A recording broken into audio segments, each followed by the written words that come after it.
প্রাক্তন প্রেসিডেন্ট এবং কিছুদিন আগে আমাদের দলের প্রেসিডেন্ট रेस्पेक्टेड गिरीश जी करते रहेंगे ताकि कांग्रेस का तिरंगा झंडा यूं ही लहराता रहे। आप सभी को बहुत बहुत शुभकामनाएं।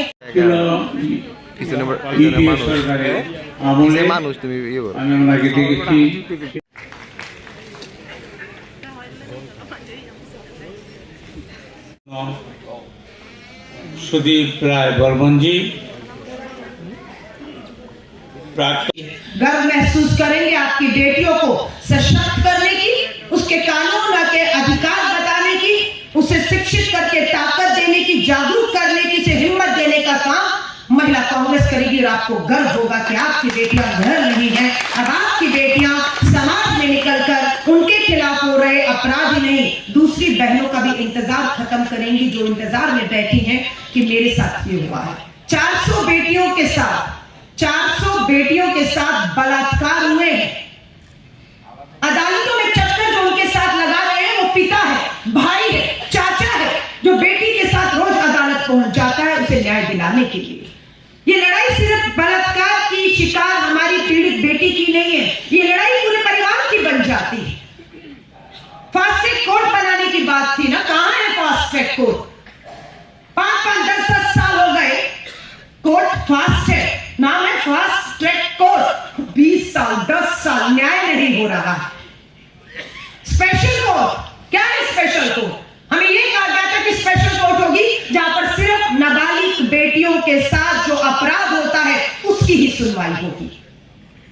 ना फास्ट ट्रैक कोर्ट है, ना स्पेशल कोर्ट है, और कानून ये कहता है कि नाबालिग बेटी का बलात्कार हुआ 2 साल 5 साल 10 साल, नाबालिग बेटियों के बलात्कार को फास्ट ट्रैक स्पेशल कोर्ट में चलाकर फांसी होनी चाहिए।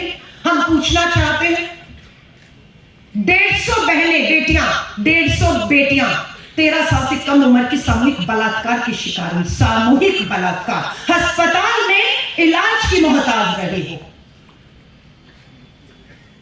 उनके बलात्कारियों की तो फांसी होनी चाहिए थी ना। डबल इंजन की भाजपा सरकार को 10 साल में चुनौती दे रहे हैं, बताइए अपने किस राज्य में आपने नाबालिग बेटी के बलात्कार को फांसी दी हो? बताइए, आपने बचाने का काम किया है। क्यों? क्योंकि वो बलात्कारी, नाबालिग बेटियों के बलात्कारी आपके विधायक, आपके सांसद, आपके नेता है और आपने बचाने का काम कर रहे हैं। हम उन्हें बच के नहीं निकलने देंगे। कर्नाटक में, तेलंगाना में, हिमाचल में हमारी सरकारें आ चुकी है। महिला कांग्रेस की राष्ट्रीय अध्यक्ष के तौर पर मुख्यमंत्रियों से बैठक की है कि कम से कम इन 3 राज्यों में अगर नाबालिग बेटियों का बलात्कार हुआ है तो हमारी राज्य सरकारें फास्ट ट्रैक स्पेशल कोर्ट गठित करके जो मामले इतने सालों से चल रहे हैं उसे अंजाम तक पहुंचाएंगे। और ये पहली फांसियां नाबालिग बेटी के बलात्कारियों को हरियाणा, कर्नाटक और तेलंगाना में होगी, ये करके दिखा देंगे।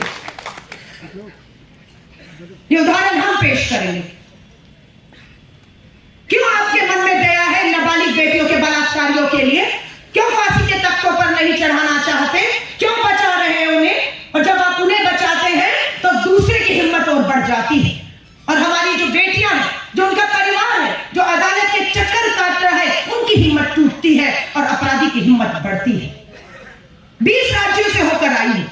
एक ही सवाल पिता से, भाई से, सबसे पूछा, महिलाओं से।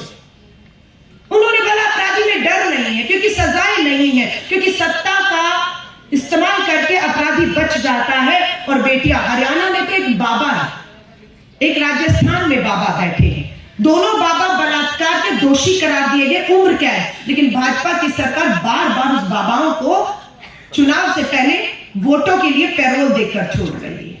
धन्यवाद करते हैं हरियाणा की सरकार ने, भाजपा की डबल इंजन की सरकार को फटकार लगाई। चाहे बिल्किस बानो के 11 बलात्कारियों को अंदर ठूसने के वापस आदेश देकर उन्हें ठूस दिया गया है। और हरियाणा में भी हाई कोर्ट ने कहा कि अब हमारी इजाजत, कोर्ट की इजाजत के बिना आप इन्हें पैरोल नहीं देंगे। ये हमारी जीत है। धन्यवाद करती है महिला कांग्रेस अदालतों के न्यायाधीशों का जो बिना डरे हमें इस तरह के फैसले दे रहे हैं।